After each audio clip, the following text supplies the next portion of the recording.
Sot Astrid Salihu, kandidat për kryetar të komunës së Prishtinës nga PDK, vizitoi shkollën fillore Hasan Prishtina në Prishtinë, nxënës i së cilës ka qenë edhe ai vet. Sot gjendemi para shkollës fillore Hasan Prishtina, kjo shkolla ku kam përfunduar shkollimin tim fillor. Kjo ka qenë njëra prej shkollave më të mira asë kohë, ka pas një cilësi, ka pas pajisje, ka pas laboratore, ka pas hapësirë të mjaftueshme, ndërkaq sot themi 30 vjet më vonë ne këtu nuk I kemi në shkollat tona. Nuk ka hapësira të mjaftueshme shkollore, ju e dini se nxënësat në Prishtinë shkojnë në 3 ndrime.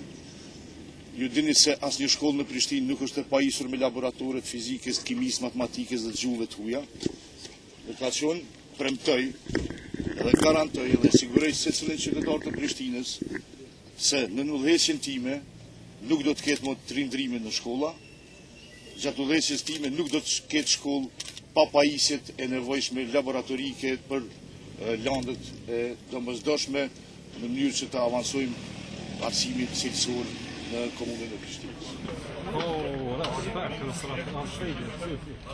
Ishte ky raporti I aktivitetit ditor të Astrid Salihut, kandidat për kryetar të komunës së Prishtinës nga Partia Demokratike e Kosovës.